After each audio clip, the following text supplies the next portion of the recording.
guys, and welcome back to another Pilates session with me. So in the last few videos, I've really focused quite a bit on our pelvic stability. It's a very important part of Pilates, one of the main fundamentals. So now we're going to focus on the rib cage, the stability of the rib cage while we're isolating movements with the arms. So please, if at any point you feel like your neck is taking strain, rather take a rest and then come join in into the next exercise. When I'm referring to pain, I mean like you're working into the neck kind of pain.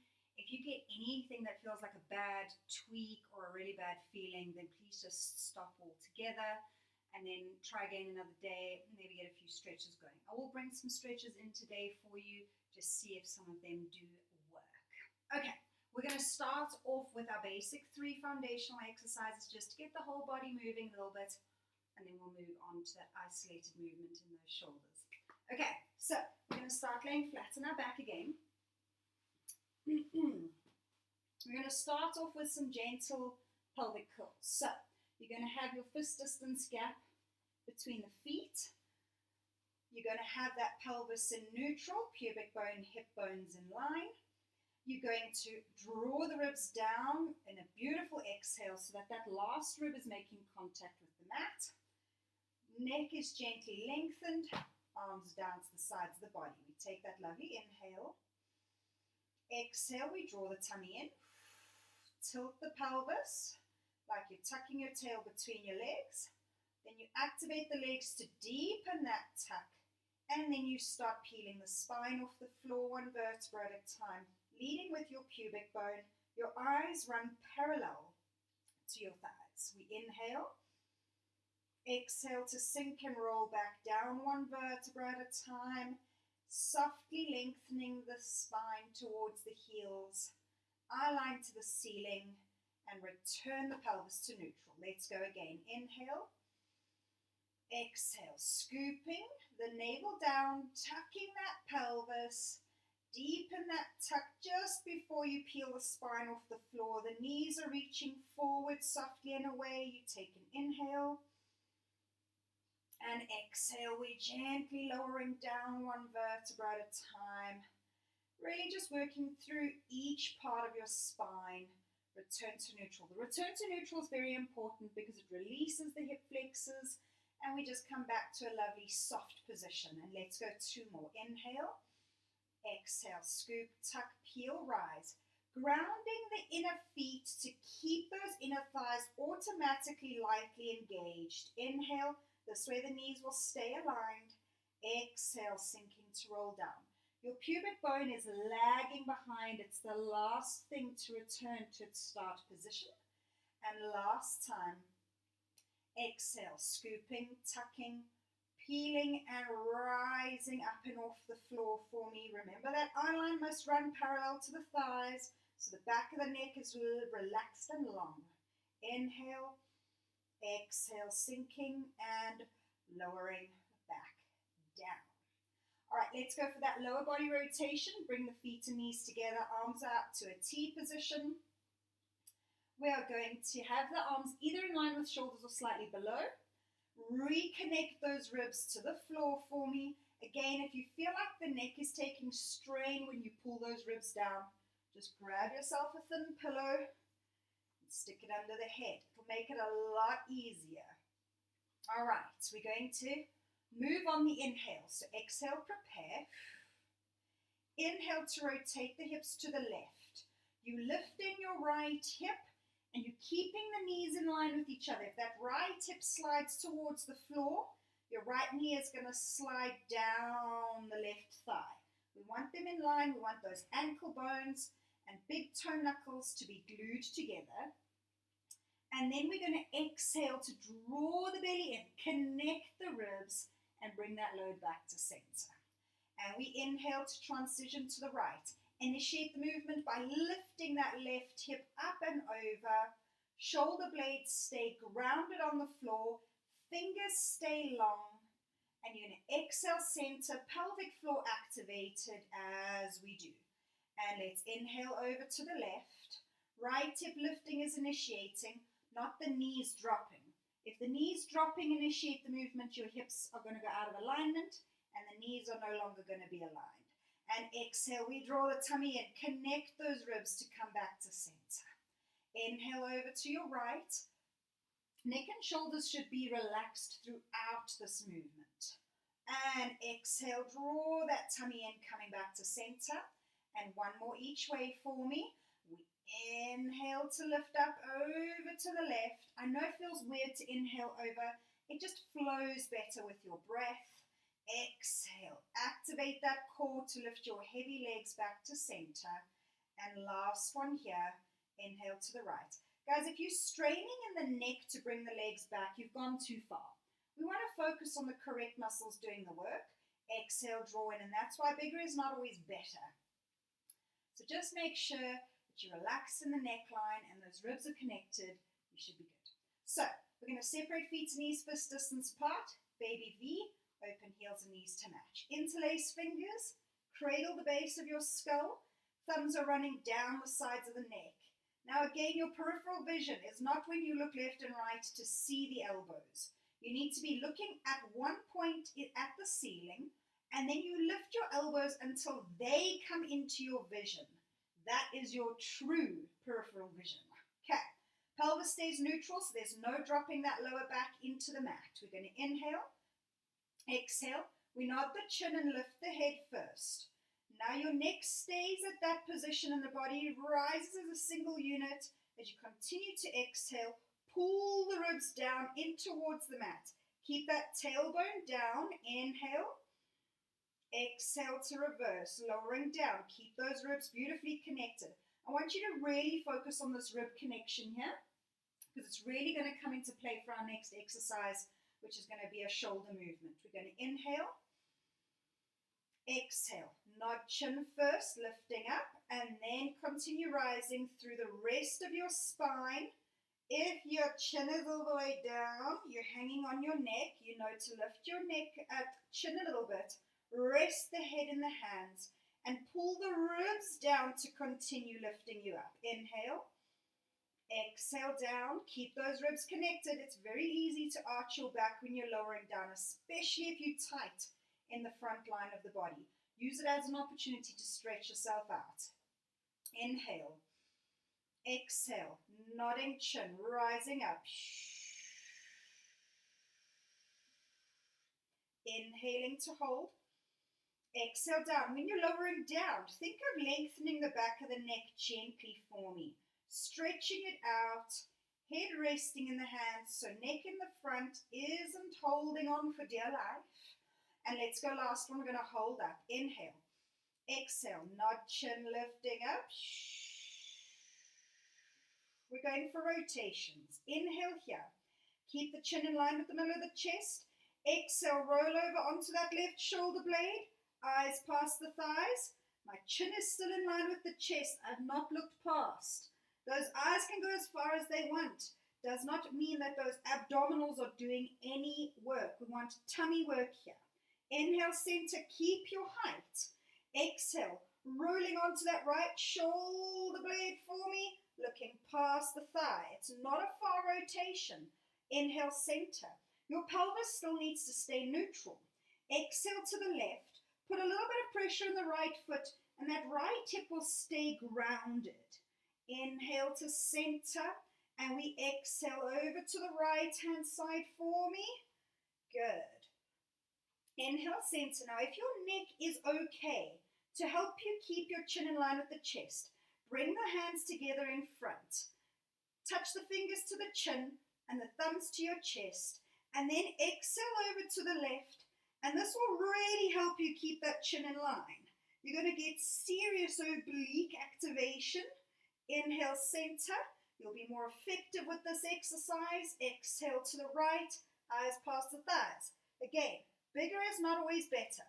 Inhale, center, hands behind the head. If you did bring them forward, exhale to lower back down one vertebra at a time. With the whole bigger is not always better, you want to be effective. You want to be targeting the correct muscles.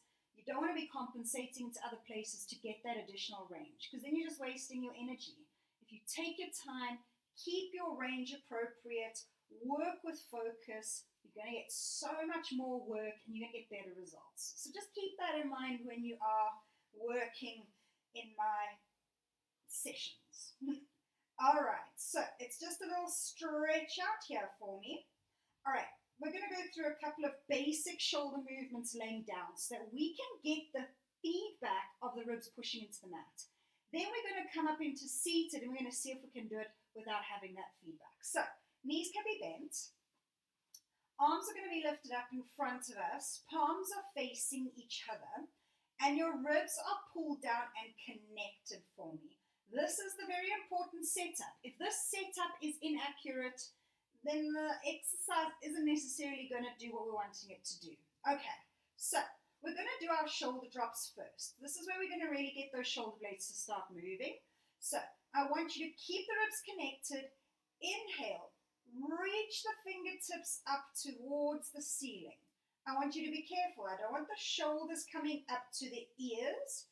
You drop the shoulders down, reach from under the armpit through the pinky. So you still got beautiful space between the shoulder and the ear. And then you inhale to just drop the shoulders back onto the floor, no control. And we're going to go again. Inhale, shoulders down, and then reach forward. And exhale, drop. Okay, let's go for 3 more. Inhale, shoulders down, reaching. It's going to be easy to have the ribs engaged and pulling down into the mat here. And release. 2 more. Fingers stay gently lengthened, reaching and stretching between shoulder blade and spine. Drop. This is supposed to release the shoulders a bit. And last one, dropping those shoulders and reach. And exhale to drop. We're going to do another loaded variation of that to strengthen the muscles more than just mobility and stretching. Now we're going to go for our rib cage closure. This is where we're going to really challenge that rib connection. So deeply exhale to connect, keep that connection. And now inhale to prepare. The same as before, we drop the shoulders, we reach from under the armpits through the pinkies as we exhale to take the arms overhead. By getting that shoulder drop and reaching through the pinkies, we again keep beautiful space between shoulders and ears. And we get those shoulder blades to really wrap around the outside of the rib cage.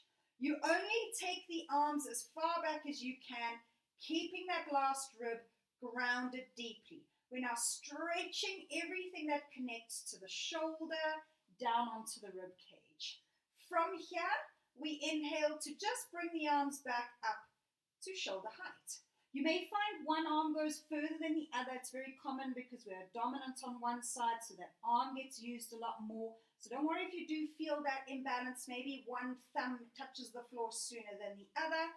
Just keep it in mind on the next rep and focus on trying to guide the tighter shoulder and see if you can get a bit more of an equal range. So inhale. Exhale, drop shoulders, reach from the armpits through the pinkies as we take the arms over. Keep that last rib connected. Keep the elbows long and soft, fingers long and soft. Inhale, bringing the arms back up to in front of the chest. You may feel deep stretches within the shoulder. If you don't feel any stretches, that's okay. Just make sure those ribs are staying connected, and it just means that those particular muscles are at least mobile, stretchy, ready to go. All right, so we're going to go again. Inhale, exhale. Shoulders drop, reaching through pinkies. Soften a little bit in the shoulders when you take the arms up and overhead for me. You may find you get a little bit more range. And inhale, bringing the arms back up. Perfectly okay if you don't. Let's go 2 more. Exhaling over. Use that exhale to get those ribs to connect. Inhale to rise. My right thumb is hitting the ground before my left, so I'm going to keep my left thumb in my mind's eye, exhaling over, and voila. Okay, now the left hip before the right. Inhale to rise all the way back up for me and all the way down. All right, we're now going to roll over onto our side, coming up into seated for me. So now we're going to challenge that same movement, but we now don't have that feedback. Okay. So we're going to do the ribcage closure in seated now. I'm going to go for a side view just so you can take a look at if my ribs are starting to move. It's beautiful with the line down the t-shirt that I'm wearing because you really will be able to see any movement in that rib cage. So, arms out in front, fingers are long, the shoulders are down. I'm already exhaling to connect. Okay, from here, inhale, exhale, drop the shoulders and slowly start lifting the arms up through the armpits, through the pinkies. Keep those arms straight, keep those ribs down, and find your range. Guys, if your range is only here, that's absolutely perfect. I've been doing this for a while, so I have that extra mobility. But find your position. Again, bigger is not always better. We want to work within our neutral spine. That rib connection is keeping that neutral spine while we practice that mobilization within that shoulder joint. Inhaling back down, and let's go again. Exhale. Ribs connect. Drop the shoulders, reaching through the pinkies. The shoulder blades are now starting to wrap down and around. We are stretching our lats. The lats attached to under the arm, to the shoulder blade, and all the way down a bunch of our vertebrae in our spine. Inhale, bringing the arms back down. So tight lats can affect your spine. Can get a pain or a crick in the neck from your lats. Something that we don't even possibly think about, but it's true. So let's get them mobilized 2 more times. Inhale, exhale, up and over. Challenge those ribs. Inhale back down. Now we're working this in a slightly different way. We're getting the strength aspect of it. Those arms are going to start working in those upper shoulders. And exhale for the last time. And inhale, bringing them all the way back down. Okay, so now we're going to do those shoulder drops. We're going to do it in 4-point kneeling. So we're actually going to be quite loaded on this variation. Now, you may think this is a simple exercise and everybody should be able to do it, but there's a lot of people that actually can't bring their shoulder blades close together. So practice this for me. If you're at home and you've got family around who can just double check, like put their fingers on your spine so that you can try squeeze their fingers. It's a great way to get feedback if you can. So we're going to come onto all fours for me. Your knees are going to be under the hips and the hands under the shoulders. Your knees and feet are fist distance apart. You have a soft arch in the lower back, not a deep arch. Okay, lengthen through the crown of the head like somebody's trying to pull your head away from your body. And I want the chin to be slightly down so that you're lengthening the back of the neck so we don't have wrinkles in the back of the neck. We're not supposed to be looking forward. Now you keep your spine in almost neutral throughout. We're going to squeeze the shoulder blades together. Now, I don't want you arching the entire body to do this. It's just the shoulder blades coming together. And be careful that you're not coming together and lifting the shoulders up to the ears. Again, drop the shoulders and then squeeze. From there, that tummy is still drawing in. You're going to push the floor away to separate the shoulder blades. Again, I'm not looking for a curved spine. We're aiming to keep as neutral as possible. We drop, we squeeze, the shoulders are out of the ears, we push and separate those shoulder blades. So it's an inhale to keep the shoulders low and bring the shoulder blades together, and exhale, pressing away. Your tummy is always staying activated. Inhale, draw the shoulder blades together, exhale to push away. Let's go for 2 more here for me. Inhaling and exhale, pressing away. If you only have minimal movement, perfectly fine. Start with what you've got. And inhale to squeeze. And exhale, pressing out and away from you. All right, we're going to come off of those wrists, roll them out. We're going to come back into a seated position. I want us to work with our external rotators a little bit. Often we're quite rolled forward, we're quite tight in the front of the chest, and the muscles in the back are a bit more stretched out. External rotation is going to roll the shoulders back, activate those muscles, and we want to just stretch out a little bit in the front of the chest. Okay, so we're going to come, it's called dumb waiter. Elbows are bent to the sides of the body 90 degrees with the palms facing the ceiling. The hands are going to move out and in. However, I want the shoulder blades to now stay apart from each other. This is where we're going to get our shoulder stabilizing muscles activated so that the muscles in the upper neckline can soften and relax. So, when you're in this position, drop your shoulders. Feel the connection down the sides of the rib cage. That's your lats getting engaged and a few other muscles at the same time. I want you to keep that feeling of connecting into that area down the sides, and then we exhale to take the hands out to the side. Only as far as you can, maintaining that connection and keeping the shoulder blades apart. Your range is going to be limited. The moment the shoulder blades come together, we get extra range. Okay, so inhale back in, shoulders dropped, ribs are connected, lengthen through the crown of the head. Exhale, opening out, keep the shoulders down. Inhale to bring them back to our start position. And again, exhale, keeping the shoulder blades apart from each other. It's a bit of a weird sensation. Sometimes you're not sure if you're quite getting it right. Don't worry if you're not quite getting it right. Just keep focusing on getting that activation and maintaining that activation while you're moving those hands in and out. Exhaling out. Inhaling in. Again, the rib cage is going to stay steady because we're not bringing the shoulder blades together.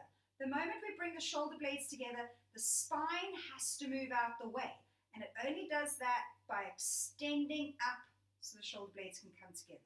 Pull the ribs down and the shoulder blades are going to automatically start separating. That's why this rib cage activation is so important as well. Exhale out. Inhale in. And last one, exhale out. And inhale in. Okay, play around with it. Like I said, it's not always the easiest thing to feel and understand if you're getting right. You can even just get a video camera, put it up behind you, video your back while you're doing it, and then go back and check it out. When you get that visual feedback, it really helps the brain sort of connect the dots. Okay, so like I said, we're going to do some stretches. I want us to do our shoulder blade, between shoulder blade and spine stretch first, and then we're going to do a nice little pec minor stretch. Now you've got your big pec across the chest, we've got a little mini one underneath that, and that little mini one can cause a lot of problems, and it's often quite tight. You can go for a lovely big pec stretch, it's not always deepening into that pec minor. So first one, between shoulder blade and spine, you're going to bend your knees, flex the ankles, have a gap between the legs, about a fist distance gap. Right hand is going to grab the outside of your left foot, so you're going across the body. Curl your spine like you've been hit in the stomach with a soccer ball, and then you push your left foot down like you're pushing a pedal in the car. This is pulling the arm away. Be very gentle with the stretch. If something doesn't feel right, please do not do it. This should be getting a bit of a stretch between shoulder blade and spine. If you're not feeling much of a stretch when the foot is pushed down, rotate the chest open towards the leg that you're holding onto. I find when we're not getting a stretch facing forward, that rotation comes in beautifully. However, if you are getting a stretch while facing forward, you probably won't feel much of a stretch when you rotate. So see which one's working best for you. You can hold that for about 30 seconds. Lovely stretch to really target that area. It feels quite tasty. Okay, swap sides. Left hand grabbing the outside of the right foot. Curl that spine. Push the foot down like you're pushing a gas pedal. Rotate if need be. And you're just going to let yourself soften into that stretch. The bigger your breaths into the rib cage, the deeper the stretch will be. And then you'll softly settle there. Okay, this next stretch is quite complicated. Not everybody can do it. If you struggle on the mat, stand in a door frame, 90-degree bend, elbow in line with shoulder, and walk the body forward, keeping the body upright. Don't be leaning. Walk the entire body forward, and you'll get a similar stretch. Doing it on the mat, you've got your body weight loading it. So, you're going to lay on your mat. Again, arms in rugby post. So, bent at 90 at the elbow, elbow in line with your shoulders. Very important. If the elbows are below, you're going to reduce the stretch. You're going to place your left ear on the floor. You're going to lift your left elbow and just place the hand closer to your face. The hand is there to give you leverage. You're going to bend your right knee. And now you're going to lift your right leg up and over. You don't have to touch the floor. Find the range that you can work with. It's a beautiful opener for the front of the body into that front leg as well. If the knee is taking strain, bring the leg a little bit forward. Lift the foot up higher than the knee. Find what works for you. If you've got a table behind you, you really can even rest the leg down or the foot down on the table to provide a bit of support. You should be feeling quite a deep stretch in front of your left pec area, a little closer to the shoulder itself. Once you've breathed a few times, come out gently for me, placing everything back down on the mat. Right arm in that rugby post position. Look to your left. Left elbow in the air. Left knee is bent. And take that left leg over for me. If you don't feel much of a stretch, just slide the elbow a little higher. Come back in. Stretch it out. And just gently settling. Lift the foot if the knee is taking strain. And then when you are ready, gently coming out. Pushing back into a rest position. Bum back on the heels of the feet just to open the spine. We went into a deep extension with that stretch.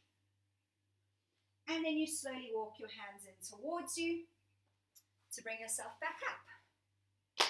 And voila, that is our session for today. So I hope that it helped you understand a bit more about the connection you're looking for in the rib cage. Gave you a bit of a sensation of how much your shoulders are quite tight and need a bit of a stretch as well. And we got a bit of a stretch in the tight areas in the front and between shoulder blades and the spine. So nice relief, because I know often when we sit in front of the desks, we get a lot of little aches and pains between shoulder blade and spine.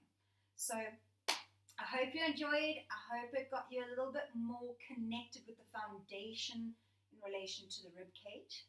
And yeah, I guess we'll see how it goes. But I hope you enjoyed. Thank you for joining, and I'll check you next time. Bye-bye.